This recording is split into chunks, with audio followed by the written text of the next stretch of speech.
Merci beaucoup, mon cher frère Martin.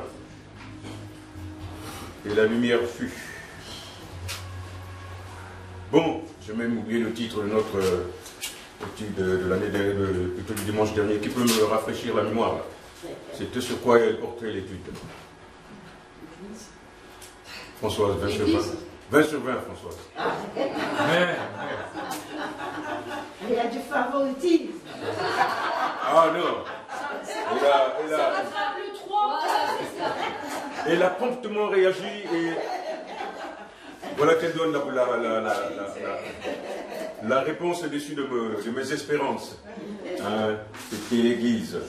Mais pour cela, je vais encore te complimenter davantage. Est-ce que tu peux nous conduire dans la sainteté du Seigneur afin que tu bénisses les moments que nous allons partager ensemble?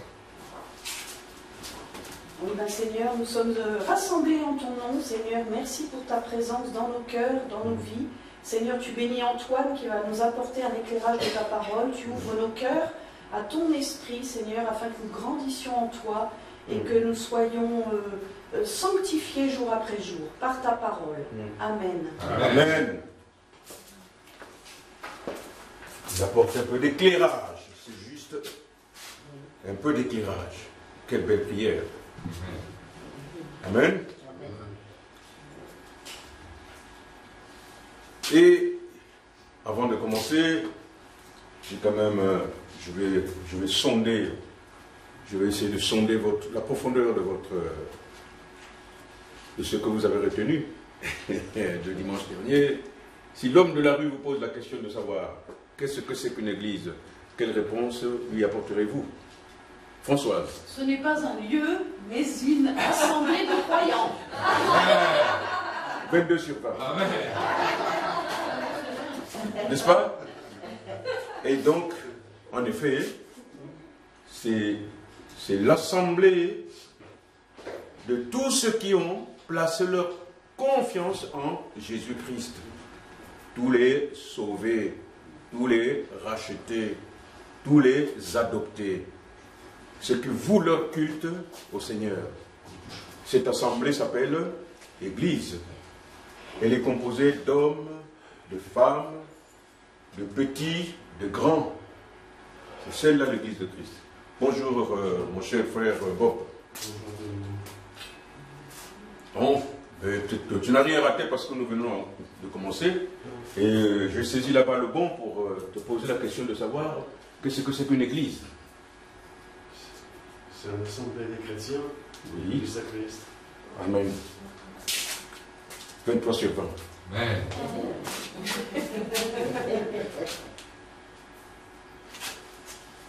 Rappelle-moi, Émilie, comment s'appelait l'église de Salomon sous l'Ancien Testament? Le mot l'église n'est pas utilisé dans l'Ancien Testament. Et qu'est-ce qu'on appelait? Il y avait le tabernacle et il y avait le temple. Amen. Et le peuple de Dieu. Amen. Amen. Donc, ça sont des vérités à ne pas confondre, n'est-ce pas? Et nous sommes là justement pour ça, pour que nous ayons ces vérités en nous, que quelqu'un ne vienne pas nous tromper. L'église, ce n'est pas un bâtiment, l'église, c'est l'assemblée des chrétiens. Et on vous appelle, on vous parle aussi de l'église locale. Comme nous sommes là, nous sommes une église locale. Amen.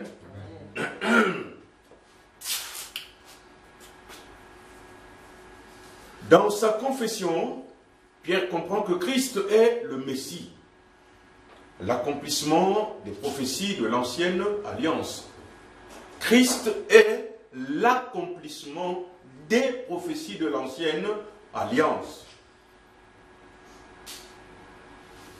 Et la grandeur de cette confession, qu'il faut souligner au passage, réside dans le fait qu'elle exalte Christ comme étant le Fils de Dieu, l'élève au-dessus de l'humanité et le couronne roi. C'est à partir de ce moment que Christ va maintenant révéler à cette poignée de disciples de nouvelles vérités concernant son enseignement. Et moi, je te dis que tu es Pierre. Vous connaissez cette parole? Et c'est ce qu'il s'apprêtait à faire. Bâtir une église dont il serait lui-même la principale pierre angulaire. C'est ce qu'on a vu le dimanche dernier.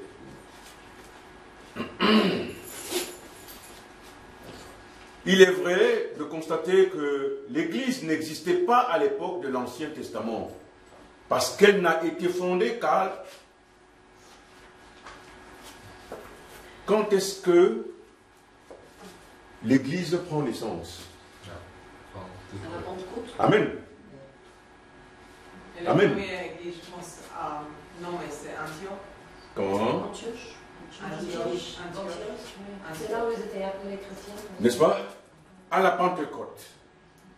N'est-ce pas? Et pourquoi à la Pentecôte? Parce que l'Esprit Saint est descendu. Amen.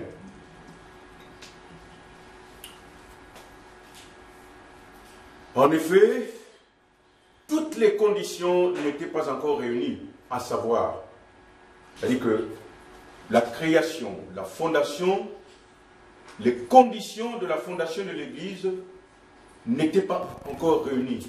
Il s'agit de quoi?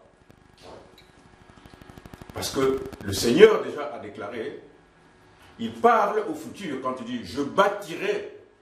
Il ne l'a pas encore bâti, l'Église. « Je bâtirai mon Église ». Donc l'Église ne pouvait pas avoir de chef en fonction avant la résurrection de Christ. Elle ne pouvait donc exister qu'après sa résurrection d'entre les morts. Et ça, nous le voyons dans l'épître aux Éphésiens, en son chapitre 1, verset 20. Maintenant que l'Église, une question sous-jacente, maintenant que l'Église existe depuis Christ, je voulais que quelqu'un réponde à cette question que je vais poser, à savoir, qui est le chef de l'Église au monde? Jésus. Jésus. Amen. Oui, ma sœur Chen. Non, mais c'est ça, ça veut dire Jésus. Amen. N'est-ce pas? Amen. 20 sur 20, vous tous. Donc, il n'y a aucun chef de l'Église au monde. Christ est le chef de l'Église. Mais qu'est-ce que nous apprenons sous d'autres horizons? Que le chef de l'Église au monde, c'est qui? Le pape. Une fausse doctrine. Une fausse doctrine. Une fausse doctrine. Mais moi, ce qui me fait mal, c'est que, parce que quand nous parlons, on nous dit, vous avez tout le temps à critiquer cette Église catholique. Oui, mais pourquoi nous la critiquons? Parce que il y a beaucoup de doctrines qui sont faussement enseignées dans cette Église. À commencer du salut. Qui, pour certains, nous avons le salut à partir de l'Église. Si tu viens à l'Église, tu es sauvé. N'est-ce pas? Et pour l'Église, pour eux, le temple, c'est l'Église. Non, mais pour nous, le temple, c'est le lieu de culte. Ce n'est pas l'Église. Et pour le baptême, eux, ils baptisent les bébés. Mais l'Église, mais la Bible n'autorise pas. Paul le dit. Parce que le bébé n'a pas la conscience du péché. Oui, je... Oui, on était à l'hôpital pour faire des visites vendredi. C'est tellement triste parce qu'il y avait certainement 2 personnes qui disaient « Ah oui, oui, je suis chrétienne parce que je me suis fait baptiser comme bébé et j'avais pris mon première communion. » Et donc pour eux, c'était ça. Et donc, j'ai montré de l'eau, je dis oui, tu as besoin de baptême, et je ne vais pas discuter les détails parce que. Mais est-ce que tu as aussi le Saint-Esprit? Parce que tu dois être pardonné et ne comprends pas du tout ça. C'est simplement le baptême ton bébé et le premier communion. Ça suffit pour le salut. J'ai dit, est-ce que. Et dit, quand je suis devenue malade, elle a dû avoir une jambe amputée. Donc, j'ai dit c'est pour elle. Elle avait dit, Dieu, pourquoi tu me laisses continuer dans la vie? J'ai dit, peut-être pour parler avec moi, pour montrer que tu as besoin de quelque chose. Tu vois? Mais pour elle, elle était tellement coincée dans cette petite croyance qui est fausse, c'est triste. Mais ce qui fait mal, c'est que l'apôtre Paul nous dit ceci. Examinez souvent les Écritures. Si vous avez un doute sur ce que le pasteur a dit, ou bien un enseignant a dit, si vous arrivez chez vous, prenez la Bible. Regardez ce que dit la Bible à ce propos. N'est-ce pas? Et moi, ce qui me fait mal, c'est de voir les gens qui savent que cette doctrine est fausse, mais ils sont pleins dans ces églises. Je ne comprends pas. Je ne comprends pas. Ah oui, pour eux, ils sont dans... N'est-ce pas? Allez-y leur faire comprendre que même quand il s'agit du baptême, on parle du baptême par immersion sous l'eau, qui symbolise la mort et la résurrection de Christ quand nous ressortons de l'eau. Mais il y en a qui vont vous prendre le verre, ils mettent de l'eau, et puis ils vous aspergent de l'eau sur le visage, comme quoi vous êtes baptisé. Ça n'a rien à voir avec le baptême. Et quand vous dites ça, on vous dit, non, vous aimez tout le temps à critiquer. Non, ça c'est la vérité. En somme, la véritable Église ne pouvait exister avant que Christ mourût, car elle devait être rachetée par son sang. Et nous le voyons dans l'Épître aux Éphésiens, en son chapitre 5, versets 25 à 27. L'Église ne pouvait exister avant sa résurrection, car l'Église prend part à sa vie de résurrection et elle est la moisson dont Christ est les prémices dans la nouvelle création. Elle ne pouvait exister avant son ascension, car il fallait tout d'abord que Christ fût établi en toutes choses pour être le chef de l'Église. Enfin, la véritable Église ne pouvait pas exister avant la venue de l'Esprit, le jour de la Pentecôte, car elle ne peut être formée que par le ministère actuel de l'Esprit. Ce qui nous amène à notre deuxième partie, à savoir la naissance de l'Église. L'Église naquit en effet le jour de la Pentecôte, comme venait nous le dire notre sœur Françoise. La Bible déclare dans le livre des Actes des Apôtres, au chapitre 2 et au verset 1, 2, 3, 4, 5, 6, 7, je cite. Le jour de la Pentecôte, ils étaient tous ensemble dans le même lieu. Tout à coup, il vint du ciel un bruit comme celui d'un vent impétueux, et il remplit toute la maison où ils étaient assis. Des langues semblables à des langues de feu leur apparurent, séparées les unes des autres, et se posèrent sur chacun d'eux. Et ils furent tous remplis du Saint-Esprit, et se mirent à parler en d'autres langues, selon que l'Esprit leur donnait de s'exprimer.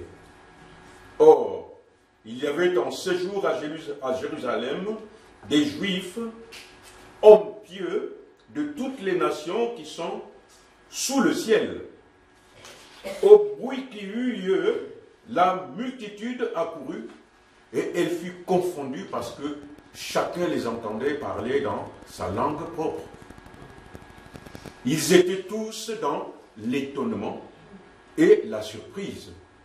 Et ils se disaient les uns aux autres, voici, ces gens qui parlent, ne sont-ils pas tous galiléens? Et comment les entendons-nous dans notre propre langue à chacun, dans notre langue maternelle? Ça, c'est la différence qu'il y a entre le parler en langue de ce jour-là et le parler en langue aujourd'hui. N'importe qui veut parler en langue. On n'interdit pas, mais il faut interpréter. Eux, quand ils ont parlé en langue, moi j'ai mon patois congolais, je comprenais en mon patois congolais.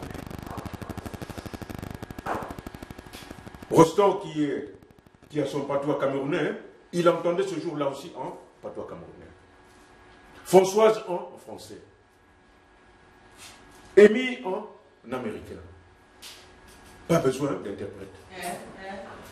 Et Anglais anglais. britannique. Et chaîne en anglais britannique. Merci pour la précision. Merci pour la précision. Hein? Et là aussi, il faut que je vous apporte des précisions. Parce que quand vous allez dans les églises charismatiques, ou bien de réveil, si vous ne parlez pas en langue, ils vont vous dire, non, tu n'es pas encore baptisé du Saint-Esprit. Une erreur. Une erreur. Si vous ne parlez pas en langue, ça veut dire que vous n'êtes pas baptisé du Saint-Esprit. Voilà ce qu'ils disent dans ces églises. C'est une fausseté. C'est une fausse doctrine. Le parler en langue n'est pas l'expression du baptême de l'Esprit. C'est faux. On a vu l'étude sur le baptême de l'Esprit. À quel moment nous sommes baptisés de l'Esprit? Amen. Mais, À notre conversion. mais Dieu, je pense souvent, Oui. Dieu sait la date de notre vraie conversion.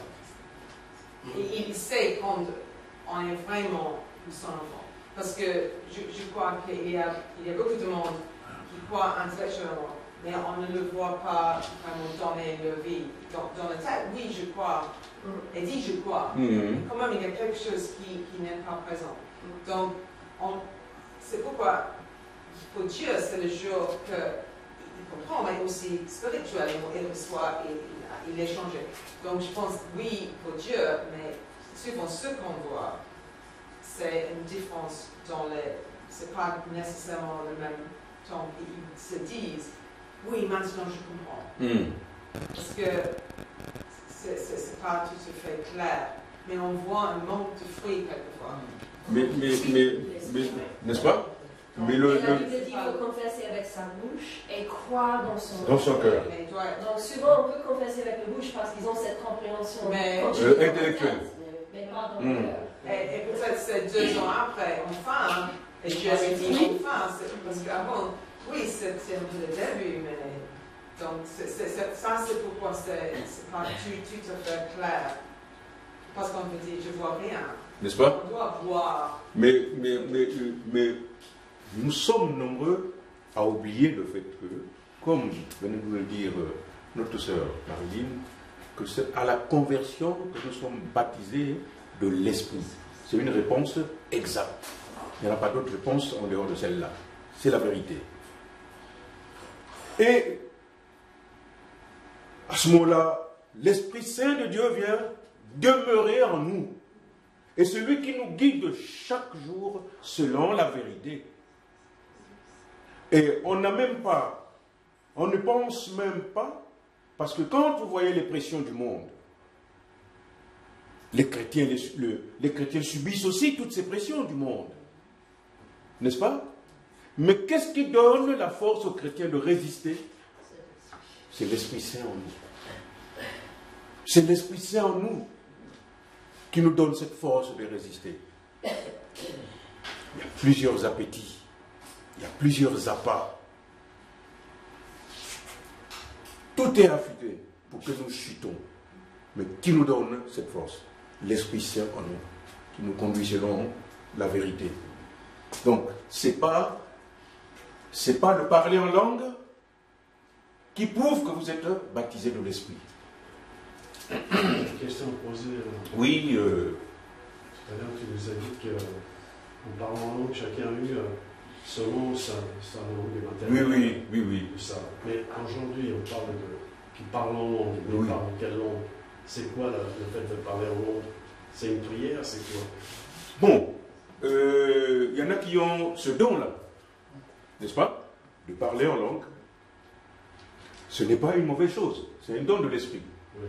Mais Paul dit, à quoi ça sert si tu n'es pas capable d'édifier les autres au travers de ce que tu es en train de marmonner? N'est-ce pas? Si tu ne peux pas, tais-toi. Ça, c'est l'apôtre Paul qui le dit. Parce que tu n'édifies pas l'Église. Mais il y a certains qui ont aussi ce don d'interpréter. Oui. Il y en a aussi qui ont ce don d'interpréter par l'écriture. Oui, Amy? Il faut dire justement qu'en fait, parler en langue le jour de Pentecôte, on voit clairement que chacun entendait. C'est comme si toi tu parlais, mais chacun entendait. N'est-ce pas?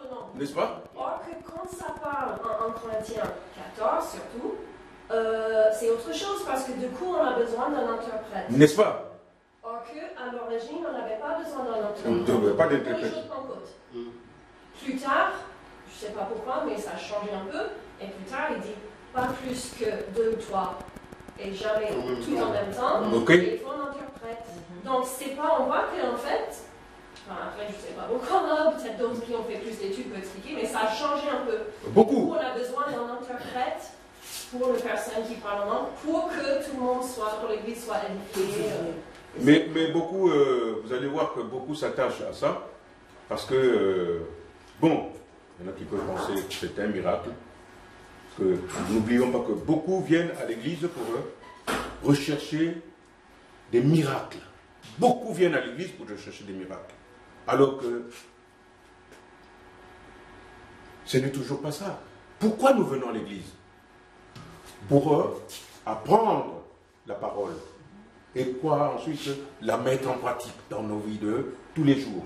C'est aussi simple que ça. N'est-ce pas? Qu'est-ce qu'il a dit avant de partir? Il nous a laissé un dernier commandement, non? Aimez-vous les uns et les autres. Est-ce que nous nous aimons les uns et les autres? Commençons déjà par là. Commençons déjà par là. N'est-ce pas? Au lieu d'aller rechercher autre chose. Commençons déjà par nous aimer les uns les autres. Est-ce que nous nous aimons les uns les autres?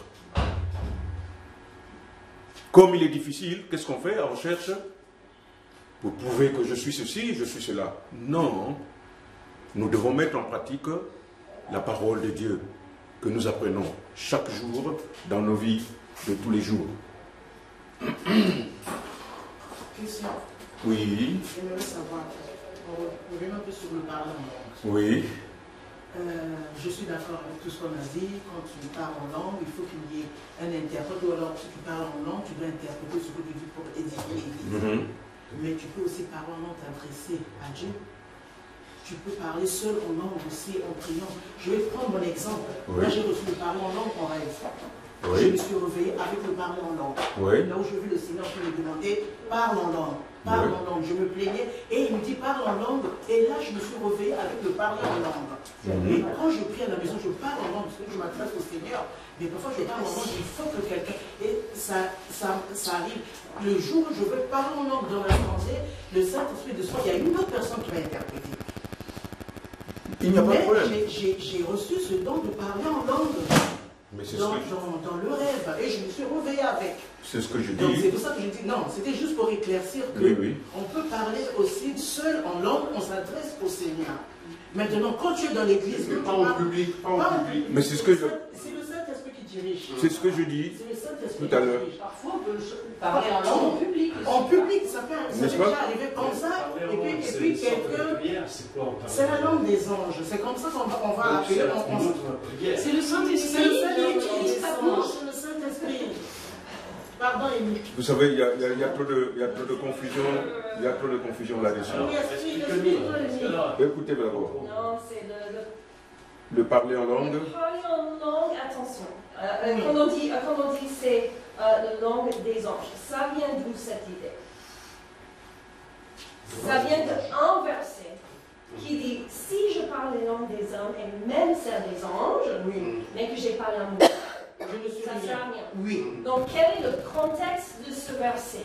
Pourquoi il dit si je parle en langue, même les langues des anges? Quel est le contexte? Parce qu'il y a des gens qui croient que, parce que si tu parles en langue, tu commences à te mettre à parler en langue, donc c'est comme si tu es supérieur aux autres. Oui, tout à fait. Tu es supérieur aux autres, tu Voilà. domines sur les Il y en a autres. beaucoup qui ont Alors cette que idée-là. c'est pas ça. Or que dans ce verset, le contexte de dire parler dans les langues des anges, c'est pas de tout dire que c'est possible qu'il y ait un langue des anges, c'est possible. Mais là, c'est pas le but de ce verset, on ne sait pas s'il y a un langue des anges. Oui. On voit quand les anges parlent dans la Bible, évidemment, ils parlent dans nos langues. Parce Il faut qu'on avance. En fait, c'est c'est parce qu'il y avait de l'orgueil. Moi, je crois que ce verset Oui, tout parce à qu'il y a fait. eu de Tout à l'orgueil, fait. de la Mais moi, je dis juste attention à la phrase « Oh, c'est le nom des anges ». Mais en fait, on ne sait pas si c'est le nom des anges. Oui, c'est possible. Mais si tu bases que sur ce verset-là où c'est mentionné, non, c'est pas juste ce verset. C'est comme tu disais. C'est le Saint-Esprit qui est poussé par poussé l'Esprit. par le Saint-Esprit. Est-ce qu'on peut continuer? Oui. Tout ceci, c'est pour nous édifier. N'est-ce pas? Et au verset suivant, il continue à se poser la question. Comment les entendons-nous parler dans nos langues? Des merveilles de Dieu. Ils étaient tous dans l'étonnement et ne sachant que penser, ils se disaient les uns aux autres. Mais que veut dire ceci? Eh oui, l'une des promesses de Christ, des plus capitales, venait de s'accomplir. L'Esprit Saint de Dieu qui avait été promis à tous les croyants, ce jour de la Pentecôte. C'était une promesse, quand il avait dit « Laissez-moi aller au Père, vous en avez beaucoup plus à gagner que j'aille auprès du Père. Parce que depuis le Père, je vous enverrai le Paraclet, l'Esprit Saint de Dieu. » Il disait à ses disciples, durant son ministère terrestre, de le laisser retourner auprès du Père. Après quoi, je vous enverrai le Paraclet, l'Esprit Saint de Dieu. La Bible déclare au chapitre 1 des Actes, aux apôtres, et au verset 4, 5 et 8, je cite, « Comme il se trouvait avec eux, il leur recommanda de ne pas s'éloigner de Jérusalem, mais d'attendre ce que le Père avait promis. Ce que je vous ai annoncé, leur dit-il, car Jean a baptisé d'eau, mais vous, dans peu de jours, vous serez baptisés du Saint-Esprit. Amen. Mais vous recevrez une puissance, le Saint-Esprit survenant sur vous, et vous serez mes témoins à Jérusalem, dans toute la Judée, dans la Samarie et jusqu'aux extrémités de la terre. Nous sommes tous des témoins qui apportons cette vérité à travers les nations. Grâce à l'effusion de l'Esprit, ce jour-là, le jour de la Pentecôte, ce jour-là marque le début de l'Église en tant que corps en état de fonctionner. Il apparaît plus clair que l'Église est bien née lorsque les premiers individus ont été baptisés lors de la Pentecôte. La Bible nous montre qu'en dehors de l'Esprit Saint reçu par les 11, plusieurs autres événements se sont produits ce même jour. En effet, il faut noter qu'après la prédication de Pierre, plusieurs, après s'être repentis, acceptèrent la parole et furent baptisés.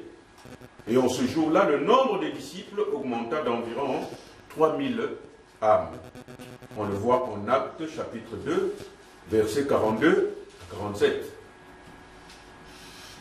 Mes bien-aimés frères et sœurs, sachez ceci, et d'une manière définitive, que Christ Jésus est le fondateur de l'Église. C'est son Église. Et la Bible l'exprime en des termes plus explicites. On le voit dans l'Évangile selon Matthieu, au chapitre 16, verset 18. Je vais demander à Amy de nous donner lecture de ce passage. C'était quoi déjà? Matthieu 16, 18. Pendant que je parle, tu es assise sur tes oreilles.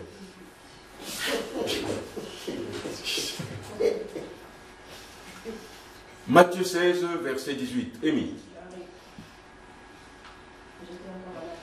Ok, Matthieu 16, 18. Et moi, je te dis que tu es Pierre, et que sur ce rocher, je construirai mon église. Et les portes du séjour des morts ne l'emporteront pas sur elle. Amen. Amen. Et jusqu'aujourd'hui, ça fait depuis plus de 2000 ans, l'Église de Christ, malgré les attaques de part et d'autre, est toujours là. L'apôtre Paul déclare au chapitre 3 de la première épître aux Corinthiens et au verset 11, je cite, « Car personne ne peut poser un autre fondement que celui qui a été posé, à savoir Jésus-Christ. Jésus-Christ n'est pas seulement le fondateur, mais il en est le fondement même. Il a choisi lui-même les disciples qui joueraient aussi un rôle dans la fondation de l'édifice.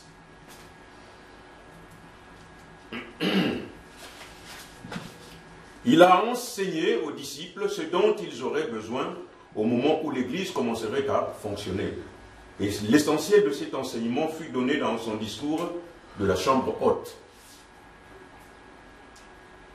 Jésus-Christ est la pierre rejetée par vous qui bâtissez et qui est devenue la principale de l'angle de l'édifice par sa mort et sa résurrection. Il a acquis l'Église par son propre sang. Et nous le voyons en Actes chapitre 20, verset 28. Christ Jésus n'a pas nommé. Je vous ai posé la question tout à l'heure. Et vous avez répondu correctement, à savoir, il n'a pas nommé, sinon laissé de chef sur terre. Il n'a pas nommé un chef, ni laissé un chef sur terre. Parce qu'il est lui-même le chef de son Église. Au chapitre 1 et au verset 20 à 23 de l'Épître aux Éphésiens, la Bible déclare qu'il est le chef suprême de l'Église, car il est la tête de l'Église. L'Église est son corps et elle est soumise à Christ. L'effusion du Saint-Esprit à la Pentecôte révèle aussi que ce baptême était l'œuvre de Jésus-Christ.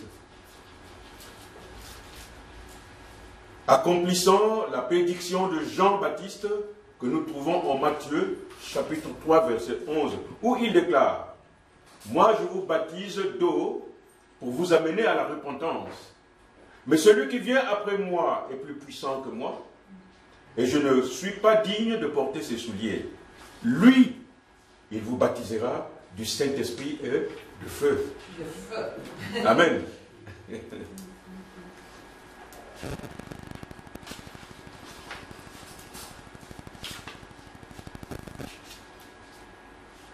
Il est 45. On devait voir notre dernière partie, à savoir les membres. Qui sont les membres de ce corps de Christ? C'est ce qu'on devait voir, les membres du corps de Christ.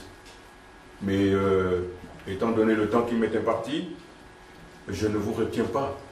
Et merci de m'avoir supporté. On va continuer la semaine prochaine et préparer les questions sur, ou bien essayer de voir